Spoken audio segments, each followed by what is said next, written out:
Thinking about doing a schoolie and want a roof raise? Let's talk about if it's worth it.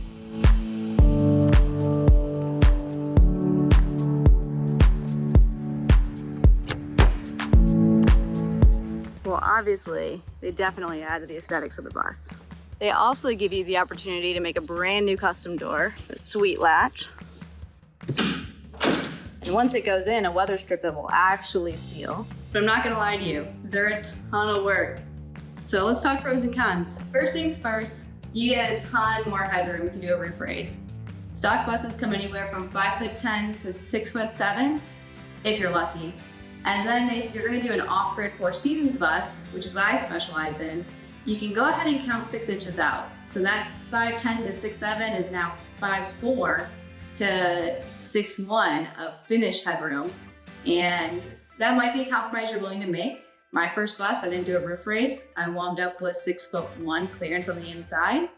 I'm 5'2", so more than okay with me. My tall friends and the dad side of my family has to squat a little bit or sit down while they're inside, but totally a compromise I was willing to make, and you might be too. If you do the roof raise and get that additional headroom, I mean, this bus we did 18 inches on, and now it sits at 7'7". Minus the 6 inches or more if you want to insulate more, you still have 7'1" of headroom in the bus. That's amazing. That gives you the space to have upper cabinets or bunk beds and really not worry about the space you're losing by insulating. Another big benefit to a roof raise is you get to raise the windows up. And now, I don't think this is something that people realize to the extent that I value it, but stock school bus windows and where the header is, which you can see on here, only allows you to have windows so high that when you look through them, you're looking at the ground. And that's just like lame. But when you do a roof raise, you get to raise the windows the same amount that you raise your roof. So in here, the windows got to go up 18 inches. And that makes it to where the windows are actually in the position where you can see the horizon through them. That's super nice. If you're gonna live in your bus and you want it to feel like a home, it's nice to have windows where you can see out and not just at the ground. On top of that, that allows your windows to be above your countertops, which is a big thing when building. Next, like just simple fact of the matter, you get more bang for your buck. This is a 28-foot bus, but with the roof raise, you now get so much extra storage space that you can fit maybe everything that you could fit in a 34-foot stock bus in the shorter one. And now you can get into more national parks, you can park at more places, and you can pay less per night at different campsites. So that's a good thing to think about. When driving a bus with a roof raise, or driving a bus period, you should know your overall exterior height of your bus and add 6 inches to that, and then keep it in mind while you're driving and pay attention to bridge signs when you're coming up to them, because you don't want to can open your bus. That is a very important thing. It does happen quite frequently, and there may be bridges in your area that are shorter that you want to watch out for. So the longer your bus is and the shorter it is, the more comfortable it'll be on the highway.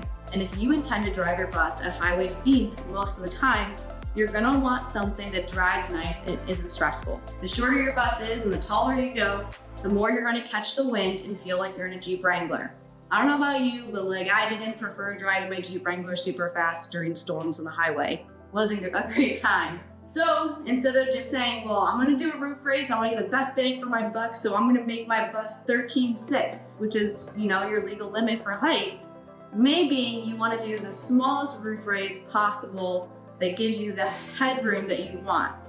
So on this bus, instead of doing a 3-foot roof raise, we did 18 inches. And yes, there are other things that play into the stability of your rig on the highway. You always wanna make sure your alignment's good, your suspension's good, upgrade it if possible, your tires are inflated properly, whole number of things, but also the shape.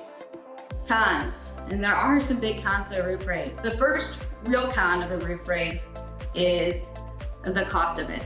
You can go ahead and figure at least $3,000 in materials to do your roof raise, not to mention the cost of tools, the jigs you have to make, maybe you have to hire a welder, because you do need a substantial amount of experience with metalwork and fabrication in order to make a proper roof raise. On top of that, it's not just the cost to get your roof raise, but then in your building process, you gotta know, whatever height you do, call it 25% more materials and spray foam and wood and spurring and wire.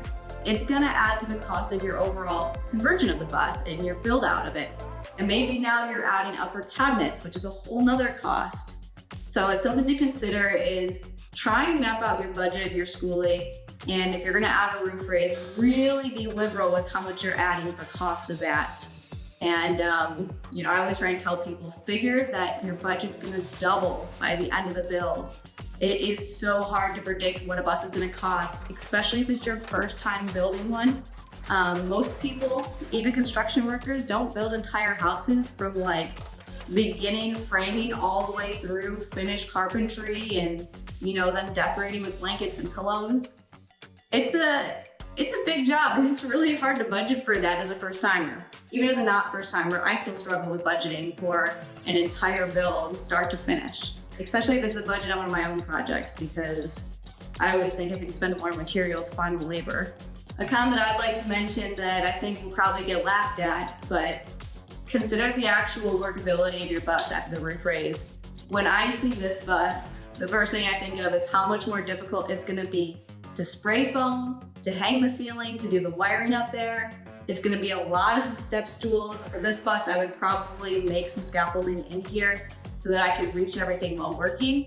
That's a lot of extra time and effort. That's another reason for me personally to wanna minimize the height of the roof raise and keep it to be as small as possible while getting all the benefits of that higher roof.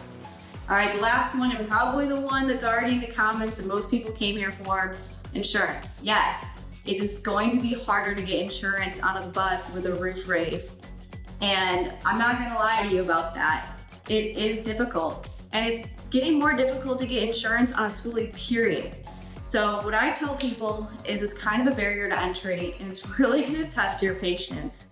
If you wanna have a bus and you wanna have it insured and drive it around, you're gonna have to be really persistent, headstrong, creative, and willing to get rejected a few times if you're gonna get a good insurance policy. And then once you get one, don't let it go, because the hardest part is getting it. It's easy to maintain. That's kind of all I got on pros and cons. I hope that helps you make your decision on whether or not you want to do a roof raise. If you have any other questions or you want to let me know what to shoot a video on next, let me know in the comments below.